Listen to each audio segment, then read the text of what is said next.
পবিত্র কোরআনের একটি সূরায় আল্লাহ সুবহানাহু ওয়া তাআলা ঘোষণা করছেন, এবং আমরা আপনার উপর কিতাব অর্থাৎ কোরআন নাজিল করেছি হে মুহাম্মদ সাল্লাল্লাহু আলাইহি ওয়াসাল্লাম, যাতে এই কোরআন সবকিছুর ব্যাখ্যা করতে পারে। আর তাই এই কোরআন সেই অদ্ভুত সময়টিকেও ব্যাখ্যা করতে পারে যখন ইসলামের রাষ্ট্র ও সরকার ব্যবস্থা অদৃশ্য হয়ে যাবে এবং তার জায়গায় অন্য কিছু, যেমন আধুনিক ধর্মনিরপেক্ষ রাষ্ট্র প্রতিষ্ঠিত হবে। এই কোরআন সেই বিচিত্র যুগের ব্যাখ্যা দেবে যখন খেলাফত বিলুপ্ত হয়ে যাবে এবং একটি নির্দিষ্ট সময়ের জন্য কোনো খলিফা থাকবে না। এরপর খেলাফত আরও একবার ফিরে আসবে। এই কোরআনে সেই সময়টির জন্য নির্দেশনা রয়েছে যখন খেলাফত থাকবে না, তখন কিভাবে প্রতিক্রিয়া জানাতে হবে। এই ব্যাখ্যা এবং নির্দেশনা আল্লাহ সুবহানাহু ওয়া তাআলার পক্ষ থেকে রহমত হিসেবে এসেছে। আর যারা এটি অনুসন্ধান করে খুঁজে পাবে, গ্রহণ করবে এবং আঁকড়ে ধরবে, তাদের জন্য সুসংবাদ। তারা সেই যুগের পৃথিবীকে এমনভাবে বুঝতে পারবে যা অন্যরা পারবে না, এবং তারা সঠিকভাবে প্রতিক্রিয়া জানাবে যা অন্যরা করতে ব্যর্থ হবে। আজ রাতে আমরা আল্লাহর প্রশংসা ও মহিমা বর্ণনা করছি এবং তার নির্দেশনা, আশীর্বাদ ও সুরক্ষার জন্য বিনীতভাবে প্রার্থনা করছি। কারণ আমরা ইমাম মাহদী এবং খেলাফতের প্রত্যাবর্তন বিষয়টি নিয়ে আলোচনা করতে যাচ্ছি। আমরা তার সকল সম্মানিত রাসূলদের উপর শান্তি ও ব্লেসিংস প্রার্থনা করছি, বিশেষ করে তাদের মধ্যে সর্বশেষ আশীর্বাদপুষ্ট নবী মুহাম্মদ সাল্লাল্লাহু আলাইহি ওয়াসাল্লামের উপর। আলোচনা শুরুর আগে আপনাদের একটি ঘোষণা মনে করিয়ে দিতে চাই। আমার এই সফরের সবচেয়ে গুরুত্বপূর্ণ বিষয় হল ইসলাম এবং আন্তর্জাতিক মুদ্রা ব্যবস্থা। ইসলামের দৃষ্টিতে অর্থ কী, কোরআন ও সুন্নাতে অর্থের ধারণা কী। আপনারা অবাক হবেন যে এই বক্তৃতাটি আগামীকাল রাতে অনুষ্ঠিত হওয়ার কথা থাকলেও হলটি খুব ছোট হওয়ায় তা পরিবর্তন করতে হয়েছে। এখন এটি আগামী বুধবার লিভারপুলে অনুষ্ঠিত হবে। ইনশাআল্লাহ আগামী সোমবার আমরা কোরআনে জেরুজালেম বিষয়ে আলোচনা পুনরায় করব। গত ডিসেম্বরে যখন আমি এসেছিলাম তখন আমার কাছে বইটি ছিল না, কিন্তু এখন আছে। এই আলোচনায় আমি বিষয়টি পুরোপুরি তুলে ধরব, কোনো কিছু বাকি রাখব না। তাই আসার আগে বিকেলে আপনারা ঘুমিয়ে নেবেন। এখন আল্লাহর নামে শুরু করা যাক। খেলাফত কি? খেলাফত হল ইসলামের রাষ্ট্র ও সরকার ব্যবস্থা। ইসলাম কি? ইসলামের সংজ্ঞা হল আল্লাহর কাছে আত্মসমর্পণ করা। আল্লাহর কাছে আত্মসমর্পণ কি? এর অর্থ হল আল্লাহকে আল মালিক হিসেবে মেনে নেওয়া। কিছু ইংরেজি অনুবাদে মালিক শব্দের অর্থ রাজা লেখা হয়, কিন্তু আজ আমরা সেই অনুবাদটি ব্যবহার করব না। আমরা এখানে রাজনৈতিক পরিভাষা নিয়ে আলোচনা করছি। তাই আল মালিক হলেন সার্বভৌম ক্ষমতার অধিকারী। সার্বভৌমিকতা কেবল তারই। সুতরাং ইসলামে আল্লাহর কাছে আত্মসমর্পণ করার অর্থ হল তাকে সার্বভৌম ক্ষমতার অধিকারী হিসাবে মেনে নেয়া। অন্য কাউকে সার্বভৌম ক্ষমতার অধিকারী হিসেবে ঘোষণা করা মানে আল্লাহকে বিদায় জানানো। আল্লাহর কাছে আত্মসমর্পণ করার অর্থ হল আল্লাহকে আল আকবার হিসাবে মেনে নেয়া। তিনি আপনাকে মনে করিয়ে দেন যে তিনি আল আকবার। কারণ যখনই আপনি সালাত আদায় করেন, আল্লাহু আকবার বলা ছাড়া আপনি নড়াচড়া করতে পারেন না। আল আকবার হলেন তিনি, যার কার্যত্ব সর্বোচ্চ। সুতরাং খেলাফত এমন একটি রাষ্ট্র ও সরকার ব্যবস্থা যা আল্লাহর কার্যত্বকে সর্বোচ্চ বলে মানে। কোনো মুসলমান যদি অন্য কারো কার্যত্বকে সর্বোচ্চ বলে স্বীকার করে, তবে সে আল্লাহু আকবারকে বিদায় জানায়। ইসলাম হল আল্লাহকে আল হাকাম বা আইনদাতা হিসাবে মেনে নেয়া। শুধু তাই নয়, তার আইনই সর্বোচ্চ আইন। যখন তিনি কোনো কিছুকে হারাম করেন, তখন তা হারাম হিসাবেই প্রয়োগ করতে হবে, আর যখন তিনি কোনো কিছুকে হালাল করেন, তখন তা হালাল হিসাবেই প্রয়োগ করতে হবে। সুতরাং যে কেউ আল্লাহর আইন ছাড়া অন্য কোনো আইনকে সর্বোচ্চ আইন হিসাবে মানে, সে আল্লাহ সুবহানাহু ওয়া তাআলাকে আল হাকাম হিসাবে বিদায় জানিয়েছে। ইসলামের রাজনৈতিক পরিভাষায় একে শিরক বলা হয়।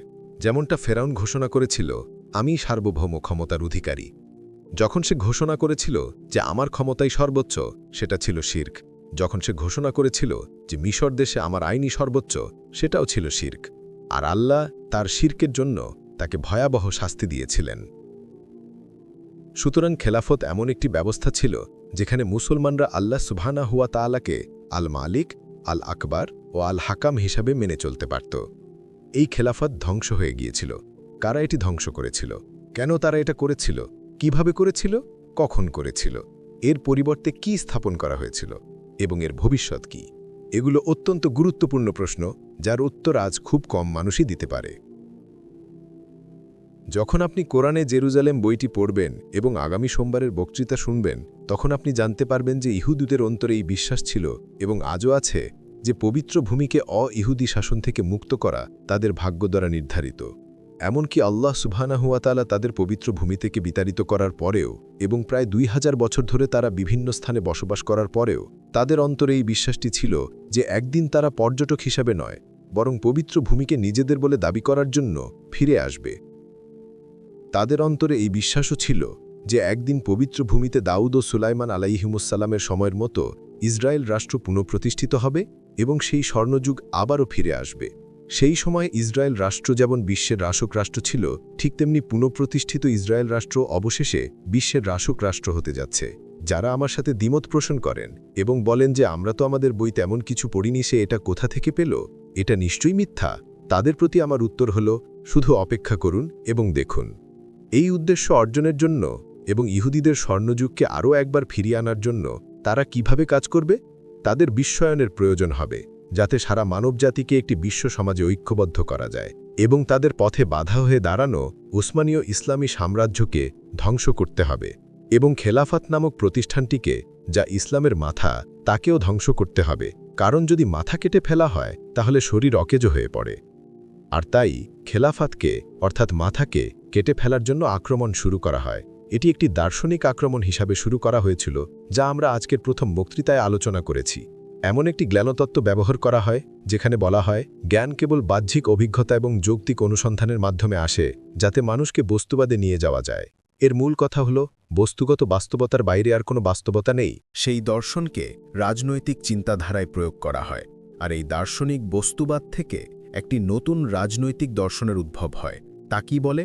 যেহেতু বস্তুগত বাস্তবতার বাইরে আর কোনো বাস্তবতা নেই, তাই আমরা সম্মিলিতভাবে উপরের কোনো সার্বভৌমত্বকেই আর স্বীকার করতে পারি না। তাই সার্বভৌমত্বকে এখন নিচে স্থানান্তর করতে হবে। এখন ঈশ্বর নন, জনগণই সার্বভৌম। জনগণই রাষ্ট্র গঠন করে এবং তারা রাষ্ট্রের মধ্যেই সার্বভৌমত্ব স্থাপন করে। তাই এখন রাষ্ট্রই সার্বভৌম। এটি একটি ইউরোপীয় সৃষ্টি, যা ইসলামী বিশ্ব থেকে আসেনি। শুধু রাষ্ট্রই সার্বভৌম নয়, রাষ্ট্রের কর্তৃত্বই সর্বোচ্চ এবং রাষ্ট্রই এখন আইন তৈরি করে, আর রাষ্ট্রের আইনই সর্বোচ্চ আইন। এর চেয়েও বড় কথা হল, ইব্রাহিম আলাইহিসসালামের সৃষ্টিকর্তা কোনো কিছুকে হারাম করতে পারেন, কিন্তু রাষ্ট্র তা পরিবর্তন করে হালাল করতে পারে, অর্থাৎ তাকে বৈধতা দিতে পারে। আমি যদি ভুল বলি তবে উঠে দাঁড়িয়ে আমাকে সংশোধন করুন। আর ইউরোপ ঠিক এই কাজটাই করেছিল। আল্লাহ যা কিছু হারাম করেছিলেন তারা সেগুলোকে হালাল বানিয়ে দিয়েছে। এখন আর কিছুই বাকি নেই। যখন তারা ঘোষণা করল যে সার্বভৌমত্ব তাদের, আল্লাহর নয়, তখন সেটা ছিল শিরক।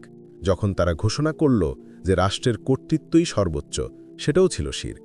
যখন তারা জাতিসংঘের সনদের 24 ও 25 নং অনুচ্ছেদে ঘোষণা করল যে আন্তর্জাতিক শান্তি ও নিরাপত্তা সংক্রান্ত সকল বিষয়ে জাতিসংঘের নিরাপত্তা পরিষদের কর্তৃত্বই সর্বোচ্চ, সেটাও ছিল শিরক। যখন তারা ঘোষণা করল যে ধর্মনিরপেক্ষ রাষ্ট্রের আইনই সর্বোচ্চ আইন, সেটাও ছিল শিরক। আর যখন তারা আল্লাহ যা হারাম করেছেন তা হালাল ঘোষণা করল, অর্থাৎ বৈধতা দিল, সেটাও ছিল শিরক। কোরআনের সূরা তাওবায় বলা হয়েছে, তারা আল্লাহকে ছেড়ে তাদের পণ্ডিত ও সংসার বিরাগীদের প্রভু হিসেবে গ্রহণ করেছে এবং মরিয়মের পুত্র মসিহকেও, অথচ তাদের কেবল এক উপাস্যের ইবাদত করারই আদেশ দেওয়া হয়েছিল, তিনি ছাড়া আর কোনো উপাস্য নেই। তারা যে শরিক করে তা থেকে তিনি পবিত্র। এক ব্যক্তি নবী সাল্লাল্লাহু আলাইহি ওয়াসাল্লামের কাছে এসে বললেন, হে আল্লাহর রাসূল, খ্রিস্টানরা তো তাদের যাজকদের উপাসনা করে না এবং ইহুদিরা তাদের রাব্বিদের উপাসনা করে না, তাহলে আল্লাহ কিভাবে এমন কথা বলতে পারেন? জবাবে নবী সাল্লাল্লাহু আলাইহি ওয়াসাল্লাম বললেন, তারা কি আল্লাহ যা হারাম করেছেন তা হালাল করেনি, আর আল্লাহ যা হালাল করেছেন তা হারাম করেনি? লোকটি বলল, হ্যাঁ। নবী বললেন, এটাই তাদের শিরক। আমার আজকের প্রশ্ন হল, যদি যাজক বা রাব্বি আল্লাহ যা হারাম করেছেন তা হালাল করে এবং সেটা শিরক হয়, তাহলে সরকার যদি একই কাজ করে তবে তা কি শিরক হবে না? ইউরোপ যা করেছিল তা হল সামরিক আক্রমণের আগে দার্শনিক ও রাজনৈতিক আক্রমণ চালানো, যাতে খেলাফতের স্থান নেওয়ার মতো একটি ব্যবস্থা তৈরি করা যায়। তারপর তারা তাদের গুপ্তচরদের পাঠালো। তারা ইস্তাম্বুলে অনুপ্রবেশ করে ইয়াং টার্কস নামে একটি দল তৈরি করে, যার মধ্যে মোস্তফা কামালের মতো ব্যক্তিরাও ছিল। তাদের মগজ ধোলাই করে ইউরোপ থেকে উদ্ভূত নতুন রাজনৈতিক ধর্মনিরপেক্ষতাবাদ গ্রহণ করানো হয়। এরপর 1997 সালে আসল সামরিক আক্রমণ আসে। ইউরোপীয়রা, যারা ইহুদিদের পোশাক পরেছিল, তারা জায়নবাদী আন্দোলন প্রতিষ্ঠা করে। মন্ত্র এখন প্রস্তুত। ইহুদিদের আঘাত হানার জন্য কাউন্টডাউন শুরু হয়ে গেছে। প্রায় 2000 বছর অপেক্ষা করার পর তারা তাদের দীর্ঘদিনের লালিত উদ্দেশ্য অর্থাৎ স্বর্ণযুগ ফিরিয়ে আনার জন্য প্রস্তুত। এর কয়েক শতাব্দী আগে তারা ইউরোপে আঘাত হেনেছিল এবং প্রায় 300 থেকে 400 বছরের মধ্যে তারা ইউরোপকে খ্রিস্ট ধর্মের বিশ্বাসের উপর ভিত্তি করে গড়ে ওঠা একটি সভ্যতা থেকে একটি নতুন মূলত ঈশ্বরহীন সভ্যতায় রূপান্তরিত করেছিল। এটি করার পর তারা জায়নবাদী আন্দোলন তৈরি করে আঘাত হানার জন্য প্রস্তুত হয়। আল্লাহ সুবহানাহু ওয়া তাআলা তখন তাদের জন্য একটি বড় নিদর্শন উন্মোচন করেন, যাদের দেখার মতো চোখ আছে, কিন্তু বেশিরভাগ মানুষের চোখ থাকলেও তারা দেখে না, কান থাকলেও শোনে না এবং হৃদয় থাকলেও বোঝে না। আল্লাহ এমন লোকদের সম্পর্কে বলেন, তারা পশুর মতো। সেই নিদর্শনটি কি ছিল? সেটি ছিল ফেরাউনের দেহের পুনরুদ্ধার। ইনশাআল্লাহ সোমবার রাতে আমরা এই বিষয়টি নিয়ে আলোচনা করব। জায়নবাদী আন্দোলন প্রতিষ্ঠিত হওয়ার ঠিক সময়েই ফেরাউনের দেহ পুনরায় আবিষ্কৃত হয়। একই সময়ে ইউরোপীয় ইহুদিদের সাথে একটি অদ্ভুত ঘটনা ঘটে। তারা শুধু সুদের উপর টাকা ধার দিয়ে অর্থ উপার্জন করছিল না, বরং তাদের হাতে বিশাল পরিমাণ সম্পদ আসে। হাদিসে আছে যে পৃথিবী দাজ্জালের জন্য তার ধনভাণ্ডার উন্মুক্ত করে দিবে। 19 শতকের মাঝামাঝি সময়ে দক্ষিণ আফ্রিকার একটি গ্রামে একটি কালো শিশু খেলার সময় একটি বড় চকচকে পাথর খুঁজে পায়। শিশুটি তা বাড়িতে নিয়ে বাবা মাকে দেখায়। বাবা মা তা গোত্রের প্রধানের কাছে নিয়ে যান। গোত্রপ্রধান তা শ্বেতাঙ্গ কমিশনারের কাছে নিয়ে যান। শ্বেতাঙ্গ কমিশনার তা পরীক্ষার জন্য কেপটাউন বা জোহানেসবার্গের মতো কোনো এক জায়গায় পাঠান এবং দ্রুতই উত্তর আসে যে এটি একটি বিশাল হিরে। আপনি কি মনে করেন এটি দুর্ঘটনাক্রমে ঘটেছিল? না, সেই হিরেটি আবিষ্কৃত হওয়ার সাথে সাথে মন্ত্র প্রস্তুত হয়ে গেছে, কারণ এখন আমরা জানি হিরে কোথায় অবস্থিত। এই সময়ের মধ্যে ইউরোপ ও ব্রিটেনের বৈজ্ঞানিক ও প্রযুক্তিগত বিপ্লব তাদের এমন প্রযুক্তি দিয়েছিল যা দিয়ে তারা পৃথিবীর গভীরে হীরের শিরা শনাক্ত করতে এবং খনি খনন করতে পারত। এমন প্রযুক্তি আগে কখনো ছিল না, আর তাই এখন দক্ষিণ আফ্রিকা অঞ্চলটি হীরে ও সোনার খনির একটি কেন্দ্রে পরিণত হয়। একটি বিশেষ খনি কিম্বার্লি শহরের বিশ্বের সবচেয়ে বিখ্যাত খনি হয়ে ওঠে। 3 মাস আগে আমি নিজে সেই খনিতে দাঁড়িয়েছিলাম। এটি ছিল বিশ্বের সবচেয়ে বড় মানবসৃষ্ট গর্ত। কিম্বার্লিতে হীরে আবিষ্কৃত হওয়ার সময় এটি ছিল ইতিহাসের সবচেয়ে বড় হীরের আবিষ্কার। আমি আপনাদের পরামর্শ দেব, যারা তরুণ এবং জ্ঞানের প্রতি আগ্রহী, আপনারা ইতিহাসের এই অংশটি অধ্যয়ন করুন, কারণ আজ রাতে আমাদের সময় সীমিত। ইহুদিরা একজন ইংরেজ সেসিল জন রোডসকে সামনে রেখে পরিস্থিতিকে নিজেদের নিয়ন্ত্রণে আনে এবং হীরের নিয়ন্ত্রণ লাভ করে। ডি বিয়ার্স কনসলিডেটেড ডায়মন্ড কোম্পানি গঠিত হয় এবং ইউরোপের রথচাইল্ড পরিবার খনির কাজে অর্থায়ন করে। দক্ষিণ আফ্রিকা থেকে যে বিপুল সম্পদ বেরিয়ে আসে তার বেশিরভাগই ইহুদিদের হাতে চলে যায়। 1914 সালে কিম্বার্লি খনি বন্ধ করে দেওয়া হয়, কারণ এটি থেকে যা পাওয়ার তা পাওয়া হয়ে গেছে। আমি যখন কিম্বার্লির সেই হীরের খনিতে গিয়েছিলাম, সেখানে প্লাস্টিকের কিউব দিয়ে ভরা চাকাওয়ালা গাড়ি ছিল, যা থেকে অনুমান করা যায় কত হীরে সেখান থেকে তোলা হয়েছিল। সেই হীরেগুলো আন্তর্জাতিক বাজারে চড়া দামে বিক্রি করা হতো, কারণ তারা একচেটিয়ে বাজার তৈরি করেছিল যাতে দাম কমে না যায়। 1914 সালে যখন কিম্বার্লি খনি বন্ধ হয়, তখন ইউরোপীয় ইহুদিরা সেই সময়ের সর্বোচ্চ সম্পদ অ্যাকুমুলেট করে ফেলে। এটি জায়নবাদী আন্দোলন প্রতিষ্ঠিত হওয়ার প্রায় 17 বছর পরের ঘটনা। এই 17 বছরের মধ্যে দাজ্জাল আঘাত হানে এবং ইউরোপীয় ইহুদিদের হাতে এই বিপুল সম্পদ তুলে দেয়। আর তাই 1914 সালে তারা পরবর্তী পর্যায়ে যাওয়ার জন্য প্রস্তুত হয়। দার্শনিক এবং রাজনৈতিক ব্যবস্থাগুলো ইতিমধ্যেই প্রস্তুত ছিল। এবার ছিল সামরিক আক্রমণের পালা। খেলাফত ধ্বংস করার জন্য উসমানীয় সাম্রাজ্যকে ধ্বংস করতে হবে, আর আপনি 5000 ইহুদি সৈন্য নিয়ে উসমানীয় সাম্রাজ্যকে ধ্বংস করতে পারবেন না। এর জন্য আপনার একটি বিশ্বযুদ্ধ প্রয়োজন। এটি একটি বিশাল কাজ, তাই আপনি একটি ষড়যন্ত্রের পরিকল্পনা করেন এবং পেছনে থাকেন যাতে অপরাধে আপনার আঙ্গুলের ছাপ না থাকে। অর্থাৎ আপনি সেপ্টেম্বরের 11 তারিখের মতো একটি ঘটনা ঘটান। 1914 সালের গ্রীষ্মে সারায়েভোতে আর্চডিউক ফ্রান্স ফার্ডিনান্ডকে হত্যা করা হয়। তখন ইউরোপে 6টি প্রধান শক্তি ছিল এবং আটলান্টিকের ওপারে একটি অজানা শক্তি ছিল, যা হল আমেরিকা। ইউরোপের 6টি প্রধান শক্তি ছিল Russia, France, Britain, Germany, Austria Hungary এবং উসমানীয় ইসলামী সাম্রাজ্য। কিভাবে আপনি এমন একটি বিশ্বযুদ্ধ ঘটাতে পারেন যা উসমানীয় ইসলামী সাম্রাজ্যের ভাঙনের কারণ হবে? এর জন্য আপনাকে একটি ভালো পরিকল্পনা করতে হবে। যখন তারা আর্চডিউককে হত্যা করে, তারা এমন প্রমাণ রেখে যায় যা রাশিয়ার দিকে ইঙ্গিত করে। ফলে অস্ট্রিয়া হাঙ্গেরির রাশিয়ার বিরুদ্ধে যুদ্ধ ঘোষণা করা ছাড়া আর কোনো উপায় ছিল না। কিন্তু ব্রিটেন ও ফ্রান্সের রাশিয়ার সাথে একটি প্রতিরক্ষা চুক্তি ছিল। তাই ব্রিটেন ও ফ্রান্সকে রাশিয়ার পক্ষে অস্ট্রিয়া হাঙ্গেরির বিরুদ্ধে যুদ্ধ ঘোষণা করতে হয়। জার্মানির অস্ট্রিয়া হাঙ্গেরির সাথে জাতিগত সম্পর্ক ছিল, তাই জার্মানিও অস্ট্রিয়া হাঙ্গেরির পক্ষে যুদ্ধে যোগ দিতে বাধ্য হয়। এভাবে তারা সফল হয়। যারা সেই হত্যাকাণ্ডের পরিকল্পনা করেছিল তারা ইউরোপের সমস্ত শক্তিকে যুদ্ধের মধ্যে টেনে আনতে সক্ষম হয়। বাকি ছিল শুধু উসমানীয় ইসলামী সাম্রাজ্য। ইস্তাম্বুলের খালিফা যুদ্ধে যোগ দিতে চাননি। তিনি জানতেন যে সামরিক প্রযুক্তির দিক থেকে উসমানীয় সেনাবাহিনী কতটা দুর্বল। কিন্তু ইস্তাম্বুলের অভ্যন্তরীণ ষড়যন্ত্রের মাধ্যমে উসমানীয় সাম্রাজ্যকে যুদ্ধে ঠেলে দেওয়া হয়।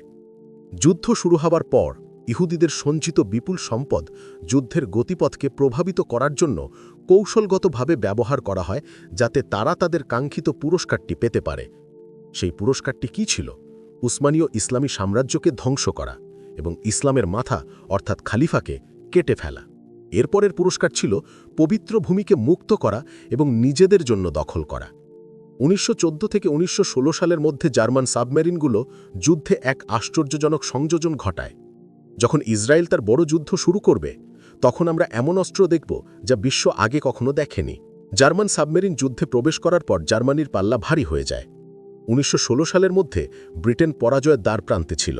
জার্মান সাবমেরিনগুলো ব্রিটেন দ্বীপকে ঘিরে ফেলেছিল, ফরাসি সরকারের পতন হয়েছিল এবং জার্মানি ফ্রান্স দখল করেছিল। ব্রিটেন তখন নতজানু ছিল। এটাই ছিল সেই মুহূর্ত যার জন্য ইহুদিরা অপেক্ষা করছিল। জার্মান ইহুদিরা ব্রিটিশ সরকারের কাছে গিয়ে বলল, চলুন একটি চুক্তি করি। আমরা আপনাকে বিপুল আর্থিক সাহায্য দিয়ে যুদ্ধে হস্তক্ষেপ করব এবং আমরা আমেরিকার মতো শক্তিকে এই যুদ্ধে নিয়ে আসব। কিন্তু আমেরিকা যুদ্ধে আসতে চায়নি। আমেরিকান জনমত যুদ্ধের বিরুদ্ধে ছিল।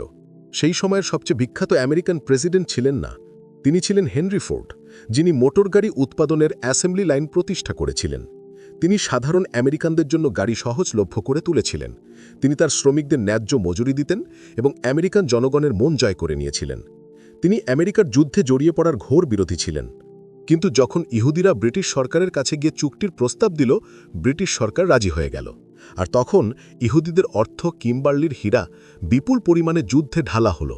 আমেরিকান গণমাধ্যমের উপর ইহুদিদের প্রভাবকে কাজে লাগানো হয়। আমেরিকান জনমতকে ধীরে ধীরে পরিবর্তন করা হয়, যতক্ষণ না হঠাৎ করে ফ্রাঙ্কলিন রুজভেল্ট যুদ্ধ ঘোষণা করেন এবং মার্কিন যুক্তরাষ্ট্র যুদ্ধে প্রবেশ করে। এই নতুন সম্পদ এবং মার্কিন যুক্তরাষ্ট্রের সাহায্যে ব্রিটেন একটি নতুন জীবন পায় এবং যুদ্ধ সেই দিকে মোড় নেয় যেটা ইহুদিরা প্রথম থেকেই চেয়েছিল। 1916 সালে ব্রিটিশ গুপ্তচররা আরবে কাজ শুরু করে। লরেন্স অফ অ্যারাবিয়া তাদের মধ্যে সবচেয়ে বেশি পরিচিত। এই গুপ্তচরদের মুসলমান সেজে আরবে পাঠানো হয়েছিল। তারা আরবের দুই ব্যক্তির কাছে গিয়েছিল। একজন ছিলেন শরীফ হুসেন, যাকে ইস্তাম্বুলের খালিফা হেজাজ অর্থাৎ মক্কা ও মদিনার শরীফ হিসেবে নিযুক্ত করেছিলেন। ব্রিটিশ গুপ্তচররা শরীফ হুসেনকে বিশাল প্রস্তাব দেয়। তারা বলে, আমরা উসমানীয় তুর্কিদের ভূমি মুক্ত করব এবং আপনাকে স্বাধীনতা দেব, আপনি আরবের রাজা হবেন। আর এর সাথে তাকে 70 লক্ষ পাউন্ড স্টার্লিংও দেওয়া হয়। এরপর শরীফ হুসেন জর্ডানের আবদুল্লার প্রপিতামহ নবী মোহাম্মদ সাল্লাল্লাহু আলাইহি ওয়াসাল্লামের সাথে এই উম্মতের 1400 বছরের ইতিহাসের সাথে বিশ্বাসঘাতকতা করেন। তিনি কোরআনে আল্লাহ সুবহানাহু ওয়া তাআলার স্পষ্ট আদেশ লঙ্ঘন করেন, যেখানে তিনি আমাদের ইহুদি ও খ্রিস্টানদেরকে মিত্র হিসেবে গ্রহণ করতে নিষেধ করেছেন, যাদের উপর নির্ভরশীল হতে হয়। আল্লাহ বলেছেন, যারা তাদের সাথে মৈত্রী করে তারা তাদেরই অন্তর্ভুক্ত। শরীফ হুসাইন ঠিক তাই করেছিলেন, যা তার বংশধররা সেই দিন থেকে আজ পর্যন্ত করে আসছে। শরীফ হুসাইন 70 লক্ষ পাউন্ড গ্রহণ করেন এবং ব্রিটেনের সাথে একটি সামরিক জোটে প্রবেশ করেন। তিনি নিজেকে উসমানীয় খালিফার থেকে স্বাধীন ঘোষণা করেন। একবার ইস্তাম্বুলের খালিফা মক্কা ও মদিনার নিয়ন্ত্রণ, হারামের নিয়ন্ত্রণ এবং হজের নিয়ন্ত্রণ হারিয়ে ফেলার পর খালিফার পায়ের নিচ থেকে কার্পেট সরিয়ে নেওয়া হয়। তার খালিফার বৈধতা কমতে থাকে, কারণ হজের সময় আমির বা খালিফাকে হাজ করার জন্য সৌদি ভিসার জন্য আবেদন করতে হবে। যদি সৌদিরা ভিসা প্রত্যাখ্যান করে, তাহলে খালিফা হাজ করতে পারবেন না। তাই ব্রিটিশরা হিসেব করেছিল যে তারা যদি ইস্তাম্বুলের খালিফার কাছ থেকে হারাম এবং হজের নিয়ন্ত্রণ কেড়ে নিতে পারে, তাহলে তার খালিফার বৈধতা ভেঙে পড়তে শুরু করবে। এরপর ব্রিটিশ গুপ্তচররা আরব উপদ্বীপের দ্বিতীয় ব্যক্তির কাছে গিয়েছিল। খেলাফত ধ্বংস করতে হলে আপনাকে নিশ্চিত করতে হবে যে এটা যেন আর পুনরুদ্ধার না করা যায়। আপনি কিভাবে এটি নিশ্চিত করবেন? উত্তর হলো, আপনাকে কেবল ইস্তাম্বুলের খালিফার নিয়ন্ত্রণ থেকে হারামকে মুক্ত করলেই হবে না, বরং আপনাকে তা এমন কারো নিয়ন্ত্রণে দিতে হবে যারা নিজেরাও খেলাফতের দাবি করবে না এবং অন্য কাউকে খেলাফতের দাবি করতে দেবে না। যতক্ষণ এই লোকেরা হারাম এবং হজের নিয়ন্ত্রণে থাকবে, খেলাফত আর কখনো পুনরুদ্ধার করা যাবে না। এই কারণেই তাদের রিয়াদে আব্দুল আজিজ ইবনে সৌদের সাথে দেখা করতে হয়েছিল। তাকে মাসে ৫,০০০ পাউন্ড দেওয়ার প্রস্তাব করা হয় এবং ১৯১৬ সালে আব্দুল আজিজ ইবনে সৌদ ব্রিটেনের সাথে একটি চুক্তি স্বাক্ষর করেন, যা তাকে ব্রিটেনের একটি সামরিক মিত্র বানায়। কিন্তু যখন তার সামরিক বাহিনী ইখওয়ান তাকে প্রশ্ন করে, আপনি কিভাবে ব্রিটেনের সাথে এই চুক্তি করতে পারেন এবং তাদের কাছ থেকে এই অর্থ গ্রহণ করতে পারেন, তখন তিনি বলেন, এটা জিজিয়া, তারা এটা আমাকে দেয় কারণ আমি তাদের নিয়ন্ত্রণ করি। এটা তাদের চোখে ধুলো দেওয়া ছিল এবং তারা এটা বিশ্বাস করে। একটি বিপজ্জনক পরিকল্পনা তৈরি করা হয়। খেলাফত ধ্বংস হওয়ার সাথে সাথেই আব্দুল আজিজ ইবনে সৌদকে সবুজ সংকেত দেওয়া হবে। তখন তিনি আক্রমণ করে হারামের নিয়ন্ত্রণ নেবেন। আর একবার তা করার পর তিনি নিজের জন্যে খেলাফতের দাবি করার ভুল করবেন না এবং অন্য কাউকেও তা করতে দেবেন না, কারণ তাদের পেছনে ব্রিটেনের সমর্থন থাকবে। আর এভাবেই খেলাফতের বিদায় ঘটে।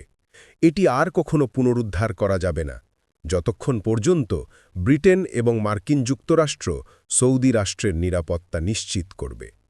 ১৯১৭ সালের মধ্যে উসমানীয় সাম্রাজ্য ছিন্ন ভিন্ন হয়ে গিয়েছিল। জেনারেল অ্যালেনবির অধীনে একটি ব্রিটিশ সেনাবাহিনী, যেখানে অনেক আরব এবং পাঞ্জাবি মুসলমান বিশ্বস্তভাবে যুদ্ধ করছিল, জেরুজালেমকে রক্ষা করা তুর্কি গ্যারিসনকে আক্রমণ করে পরাজিত করে এবং পবিত্র ভূমিকে মুক্ত করে। এটি ইহুদিদের জন্য একটি আনন্দের দিন ছিল, কারণ এখন কাউন্টডাউন সত্যিই এগিয়ে যাচ্ছিল এবং স্বর্ণযুগ ফিরে আসছিল।